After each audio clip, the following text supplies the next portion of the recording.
Welcome back to the weekend show. Joining me now are Charly Boy, Eba, and Madmo.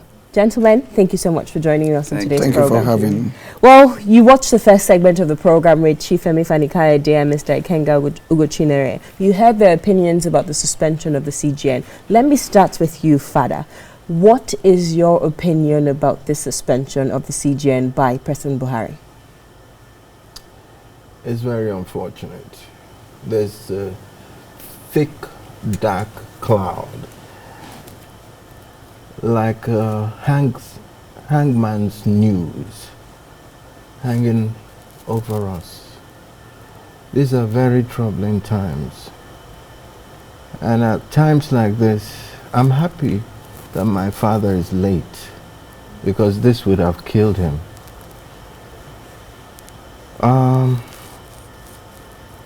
We have to fight this. We have no choice except to roll over and die.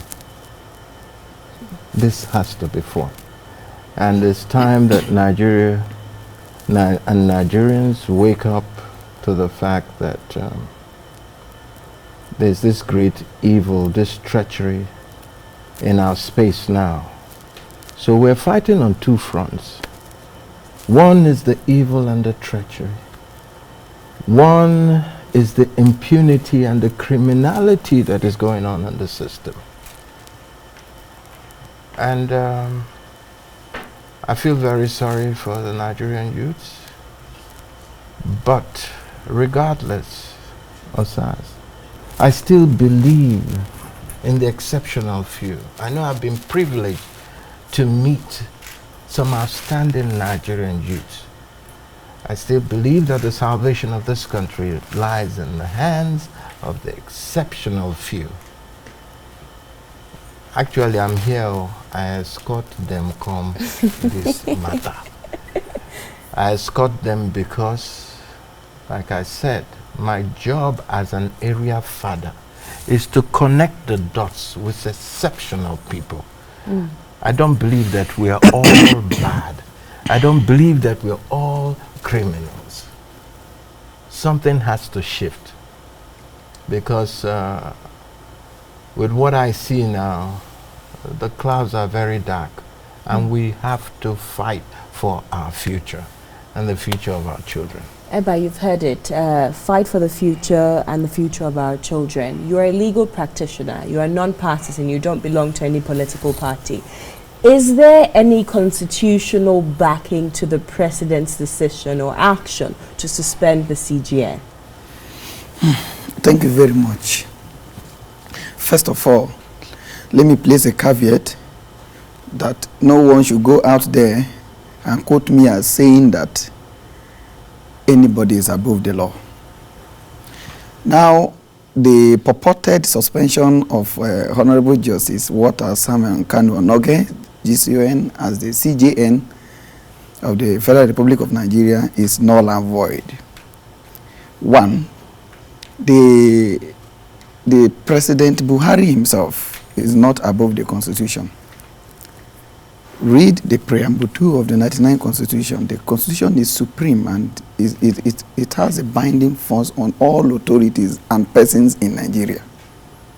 Now, if Justice Onnoghen is alleged of certain infractions and is going to be tried, there must be a due process of the law to follow. Right. In President Buhari's speech yesterday, he said that he is worried the manner with which these court orders, 3 court orders, were obtained, restraining the CCT from trying Justice Onnoghen. He is not worried in the manner with which the petition, the purported petition that is causing this trouble now, was filed between 9th and 10th of this month, slated for hearing on 14th of this same month, without recourse to the provisions of the Constitution of the Federal Republic of Nigeria that say If anyone is alleged of criminal infraction, is presumed innocent until otherwise is proved. And such person, such accused person, must be given adequate time and facilities to prepare his defense. We are talking about the person of CJN. Now, the power of the CCB is as contained in Schedule 3 of the 99 Constitution, an attachment. The power of the CJN and the procedure to remove him from that office are as contained in Section 292 of the 99 Constitution, which is in the body of the Constitution. Now, the procedural error committed by the office of the Attorney General of the Federation in his attempt to arraign the CJN, it's such an incurable one. So it's as good as saying that there is no competent pending charge against the CJN, which the CJN is facing. The Vice President came out to say that the President became aware of the issue on Saturday, which was supposed to be on 12th or so, on Saturday, about the incident. Arraignment was on Monday. The attempt to arraign the CJN was on Monday, the 14th. Now, he went further to say that the President made his position abundantly clear that he will not meddle with the affairs of any arms of government.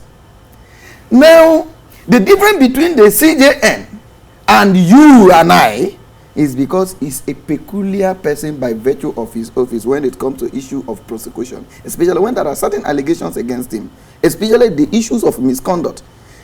Right. Now, such allegation must be submitted to NJC. And the rules is there that since the CJN is the chairman of the NJC, the next most senior, which is the deputy, will preside. Right.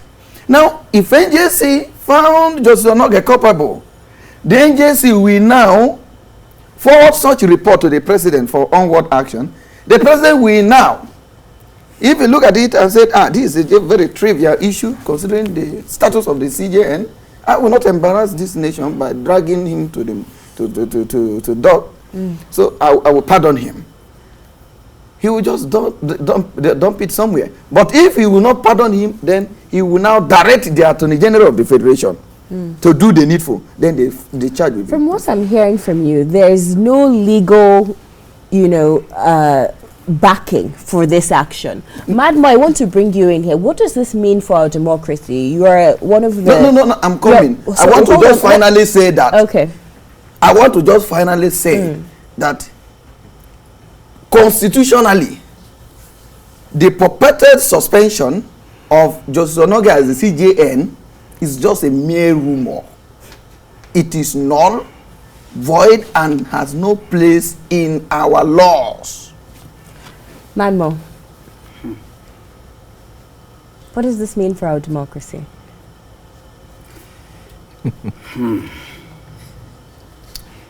See, sometimes I think the bulk of the Nigerian people do not understand this detail of legalities. It's interesting because, you see, when you start watching a Nigerian movie, it's not like American movie. American movies, you could never tell, for most of them, how it's going to end. But you see Nigerian movie, from the beginning, I can write the part 2 of the movie. Where we are right now, see, it's only in Nigeria where you see this mug. I can prove to you that it's black. Only in Nigeria. Is Madmo sitting there? This is area father speaking. This is Nigeria. The denial, the delusion. we have gone from darkness to blackness. There is no, where is democracy? What we learn from school, the definition of democracy is clear. There is no such thing as democracy right now. This is, when you say tyranny, this is where we are at. The sad thing is that we're still playing games with this. We are being pushed into a place where Nigeria will just cave in and all of that, you know. One of the saddest statements I've ever heard in my life concerning Nigeria is the fact that Nigeria is a place where the worst never happens and the best never happens. We just sit in that, we are just in that limbo. It's good that Eba is speaking like this, but you know what? The power that the presidency has, you can say anything, he's done it. We will come out and shout and we'll go back to the same status quo. But I feel sad because at this point in my life, I should be determining what will happen in Nigeria. This is why we are in this mess. And yet my generation is still sleeping. We are still semantic nomenclature. We are still going, speaking grammar when what is happening is happening. Oh, the religious leaders are still going on. Things are still, we will still go back to the prayer mode. We that will protest will still come out and shout. I'm sitting here today. People are, the movie, the scripts have been written and they are carrying out, they are implementing the agenda. Clearly, everything is going on step by step. There is no mistake in this. This is exactly, in fact, the progress is quantumly being executed. But we are here talking about it. Nigerians are going about until this is the most dangerous moment in the timeline of our democracy and history. Because I tell you, a little tilt and we have no nation. Much more than the prophecies of the Jonathan's era. We are in a very critical, where we are right now. We can even be arrested sitting here. This is where we are. If this passes, I'm telling you, this is where we are getting into. We're just even talking, we can be pulled out of this place. But yet Nigerians do not understand what is happening. We want to hear from you, everyday Nigerians. Call the number on the screen, coming up on your screen shortly. Call into the studio, share your thoughts and reactions on the suspension of the CJN. As I said earlier in the program, the National Bar Association has said that this is illegal. They still recognize Chief Justice Walter Onnoghen as the Chief Justice of Nigeria, despite the President's suspension of him. They believe this is unconstitutional and it's illegal. The Weekend Show has taken out time. We got no sleep last night to review the Constitution, and there is no section in the Constitution that gives the power to the President, the sole authority, to suspend the CJN. Earlier in the program, I asked about the suspension phrase used by some of his supporters on social media. And the argument apparently holds no water, as we've spoken to 2 lawyers so far on the program and many offline the program, and they still hold the same stance. So call into the program. The number again will be on your screen shortly, and share your thoughts with us about this issue. I'll go back to you, Area Father. I see your hand up. Ask questions. You want to ask questions? No, don't ask me. Make Okay. I ask you. Me, okay. You think, say, these people, where they for power, say, now, true, now democracy they won't come do with us. I don't think so. People say, oh, look at the mediocrity, look at how cheap they have brought down leadership, they buried leadership in the ground. They didn't come here to do democracy with us. I want everybody to understand this. They don't come to do democracy, they came to implement an agenda. And that's what they're doing. And it shouldn't be allowed to go any further, because this, enough is enough. It's either, like I said, we stand up, get our acts together, put ourselves together to do something about this, or we can roll over and let us keep dying one after the other. Because all what they've done, they've weaponized poverty, they've ruled with impunity and criminality, they do anyhow they like, because they did not come to do democracy with you people, with us. So these are very, very horrible times. And if nothing is done, then we'll have Rwanda here. It's coming. When you say Nigerians need to act, what kind of actions would you advise we do? We need to wake up. We need to start. If your mumu no do, then your mumu na follow come.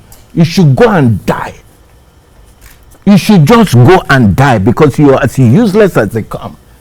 We need to wake up. We need to start to, you know, sometimes I wonder what would it take for Nigerians to just say enough is enough. We all hit the street and show our anger in a very organized way. I'm not one for violence, and I can never be. But there has to be some kind of concerted effort that we're going to come together and do the needful.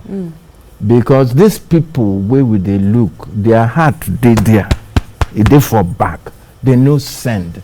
Killing doesn't mean anything for them. And that's too sad. They have, human life is no longer sacred anymore. What is this? This is not a government. Nande Kano say we're in a zoo. We're not in a zoo. At least if I go to zoo, the animals there are fed well. We go to look animals, and you can't put a lion and a goat in one cage. This is the jungle where big animals eat up the smaller ones. People will get power. We feel saying at them. Kill the smaller ones just for the fun of it. Father, we have a call. Please hold that thought. Your name and where are you calling from, please? Hello, morning. Good morning. Please turn off your TV set. Your name and where are you calling from? Can you hear me?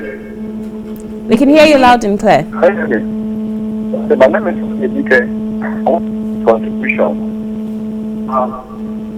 We want the program on time when on the contribution, but what I want to do is that it goes beyond talking. Few days I had a dream. Maybe CJN on the top and was killed.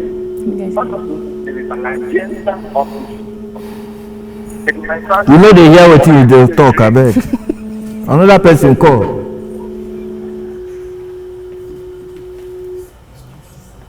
So we lost that call. We couldn't hear you. Please, when you're calling, turn down your TV.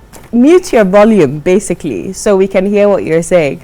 I'll go to you, Mr. Eba. We've talked about the legal implications of this. What do you think? Do you believe that the entire judicial arm of government is going to speak in one voice regarding these issues? Do you believe that there's going to be solidarity? Because we've seen what the NBA, the statement the NBA issued. However, it's also, you know, a fellow member of the judiciary that was sworn in, you know, as the acting CJN. However, do you believe that the judiciary is going to act as one on this issue and take a stand against this unconstitutional decision? Right. Thank you very much again. We have two pillars of judiciary, bar and bench. The NBA is the bar. The judiciary, yes, itself, that is the judges, is the bench. Now, we will definitely shut down. You see, for the democracy to survive, this struggle must continue. Right? We must get it right. We must resist this coup against the judiciary. It's very unfortunate, I must say. Like my brother Elia pointed out, that you may just say something here, somebody will just come and whisk you away because of a word of mouth. It is our right. If we won't take Nigeria now to US, before you get to US, you will see us waiting for Nigeria to arrive. God has his reason for bringing us here. We are not cowards. What we are saying is that the judiciary has been on trial since 2015. This present administration was inaugurated. Unlawful invasion of judges' residences, even where they came out and said, we are sorry, it was a wrong description. It was a wrong information. We are sorry. And these judges, by virtue of their position, could not come out to say, this thing has been done wrong to me, this, that. We are their mouth to speak for them. Right. Now, it is not a fight against Onnoghen as a person. It is not a fight against the judiciary only. It is a fight against Nigeria as a nation and its integrity. But I am not going to shy away from the fact that it is a fight against the potency of judiciary. Right? Wait a minute. Wait a minute. Is it not common sense to know the superiority of the Court of Appeal to Code of Conduct Tribunal, that is one special court that has just one road direction, that the Court of Appeal say Code of Conduct Tribunal stay action, and you came and said you received an order from Code of Conduct Tribunal? Which Code of Conduct Tribunal? But maybe let me help the presidency small. Let me help the presidency. The presidency, if the presidency want to be smart, should quickly ask the Attorney General to package himself, propose to the National Assembly to amend the Code of Conduct Bureau's Act for the affairs of the Code of Conduct Bureau and Tribunal to be directly under the office of the Attorney General. Let me help them if they want to survive in this coup. But if they cannot quickly ask the National Assembly to amend that, they will not survive, because this Nigeria belongs to us all. Now, for us to ensure that the integrity of this nation is restored, one, the NBA must not speak only. We must put all this we are speaking into action, very, very fast action, before it's too late. Two, the judiciary, if it is the executive that is going to interpret the law now, let the judiciary continue to do his own work. Justice Onnoghen should go ahead and set up the panel. Let me borrow from my brother and speak in pidgin small, even though I don't understand pidgin very well. Pidgin very well. But for the benefit of those that are watching from some villages, before they will go ahead and say no be Onnoghen be CJN again, no, na Justice Tanko Mohammed. May my Lord Justice Onnoghen go set up the panel that we sit on the election petitions that will come out of 2019 election, general elections. Anything that comes from Honorable Justice Mohammed Tanko in the capacity of an acting CJN, beginning from yesterday, the 25th of January 2019, null and void. But doesn't this cause more of a constitutional or legal crisis for you, the Nigerian Bar Association, given the fact that you're now working with two CJNs? So what you're suggesting, isn't that contrary to the effective methods and mechanisms you're trying to put in place? I am not even suggesting. I am stating categorically. I'm not suggesting. And we must work it out. There are not two CJNs in Nigeria. My Lord Justice Tanko himself, with due respect to my Lord Honorable Justice Tanko, himself knows that one, Justice Onnoghen has not retired. Two, the purported charge against him has not even been read to him. It has not, his plea has not been taken. Three, he knows that the president has no power whatsoever to remove, suspend, has been speculated all over the world today. So therefore, in the spirit of oneness, that is just one judiciary. Justice Tanko Mohammed must resist any threat from any quarter, from president or whosoever, that he must assume that office as an acting CJN, because he knows that his decision will not stand anywhere in law. Now, that is to say, if his decision, my brother said something, if you look at the numbers of Nigerians, even those that are not lawyers, that are talking over this particular issue, if you can't now, if 100 people are here talking about this issue, it's only one person that will say, yeah, president is right. Do you know why they will say president is right? The name, fight against corruption. But what is the procedure? Do you get? Who is the corrupt? Let me state it here. It is better to steal money, which is refundable, than to steal human's right. Madmo, please share with us your point of observation and correction. Yes. Make you know they call me brother. I no be your mate. No, I'm not your brother. You go call me uncle or call me area father. Don't call me brother again. Yeah. You know be mate. Area father. You do the worry. Ask your question. Madmo, your final words, please.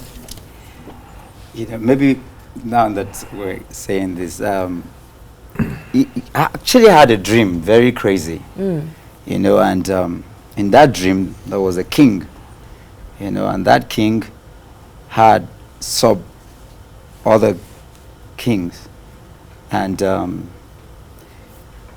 so that I don't speak in parables, so that Nigerians can understand, because like Joseph, when I dream, I can interpret the dream. But what I'm seeing very clearly, the dream is about Nigeria, and these people are testing the waters. I'm telling you, and I will say it because, you see, truth is true, regardless of who is saying it. And even if you die in the process, it does not change anything. You know, Nigerians are so afraid of dying, and that's why we keep dying every day, because we are afraid of what we don't know. I live here right now. I'm headed to the U.S. Embassy with some other young people. And we are going to be on the street, because our mouth must... Area Father has been doing this for over 40 years. And I'm just 40 plus. You know, and I feel that like we have lost it already in my generation, because at best I'm fighting for my children right now. But in this dream, just to explain it, you know, this king at this particular time, which I see as Buhari, when he won the election, he removed his vice president and took a vice president from the central Nigeria, which is around that Kaduna region.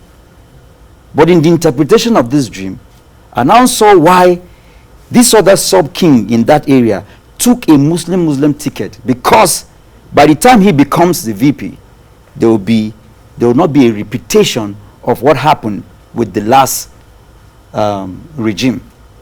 And it's crazy. You know, we say it, we laugh. This is not, there's no laughing matter in this at all. I grew up, Kaduna is my birthplace, where we went into church and saw our pastors mutilated. This is how I grew up. I've walked in the Northeast and I've seen this thing.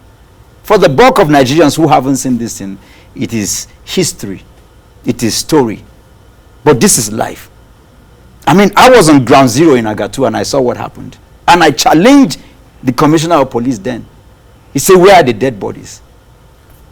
And we have pictures and we have documentations of all these things. Oh, in 2007, 2008, when we used to carry out mission stuff in Rwanda, we never thought, in fact, we used to come back and pride ourselves. But we lived in Nigeria where young girls and boys strap themselves and detonate themselves. Look at Nyanya, look at all the things that are happening. And they've said they are even coming back again. This is the Nigeria we know. These people have tested the waters. They are hitting, they are going against, we are right on the bridge, where a governor in a place that is about 50-50. How do you balance what has never happened before? You take a Muslim just to test the water. What President Buhari is doing is testing the water. And I'm challenging Nigerians. Nothing will happen. They will do it. They have perfect. Where is the one Nigeria we're talking about? I mean, federal character is the lowest because when you remove meritocracy from any form of governance or anything, now federal character is even thrown out of the way. Court of Appeal, from the Court of Appeal to Supreme Court. All the three are completely from one side of the country. Oh, you want to start from NIA or you want to start from DSS and all of that, all one side of the country. And we're talking one Nigeria. So where we are right now is unbelievable that we're even sitting and talking about this. This is where we are. But the picture you paint seems very gloomy. It seems that there is no hope for the country. Area Father, I want your last words on this issue. Let me give two scenarios before Area Father speaks. The hope right now where we are is this. You see that the people will come out. I would expect that today, that from Lagos to Sokoto, from Maiduguri to Osun, everywhere, young people should come out on the street like we are going to be doing in Abuja. People power. Then the next one. Because again, I strongly believe and I know that there is a God that rules in the affairs of men. And President Buhari and all of you in government, you should be very careful. There is God. Area Father, your last words, please. I'm a baby of the early 50s. I remember when them born us, if we dey perambulate for road, our uncle or auntie go see, or somebody sees us, then go say, who is your father? That who is your father, they know they ask you like whether your papa get money or your people get money. What kind of background are you coming from? You see, most of the people in leadership positions today, they are all riffraffs, scumbags. Yeah? And I don't blame them, born through way. Okay? The early 50s, we value honesty, integrity was a watchword. I know growing up in city in Port Harcourt, it used to be called Pt2 in those days. It was about the love, the warmth. The people who were popular in those days were people of honesty, integrity, not criminals. We have allowed the worst of us to lead the best of us. We have allowed criminals, look at my state like Imo State, all 419 people, everywhere you go. And these are people who want to lead. We're not all bad people, though. We're very good people. I've been privileged to meet exceptional Nigerians. I keep saying that. And no matter how dark it is looking right now, I know dawn is coming, morning is coming, and this, I mean, we cannot sustain this kind of failure anymore. So something has to give, If it's still not yet rock bottom that we've hit, okay, we'll go to that rock bottom. From that rock bottom, we'll rise, because I still believe that the salvation of this country lies in the hands of its exceptional few and the exceptional youth. I'm not talking just about the youth in Ajegule or in Lagos. I'm talking about the youth who are doing Nigeria proud, who are in the diaspora also. Okay? So I believe that out of all of this mess, out of all of this rubbish, with all of this riffraffs and vagabonds in power, something will spring up. I may not be around to witness it, but it doesn't matter. I want to believe that the process has already started. As slow as it may be, as invisible as it may be, something has already started. So all I can tell the Nigerian youth, because those are the people I speak for, okay? The ones we know, on our way, on our mumu don't do, we should all come together, because We must salvage this country. And after all of this mess, I see a new beginning. So I cannot be discouraged, and I don't think anybody should either. It's a fine place. Eba, your final words before we round up? All right. Thank you. Third time. You see,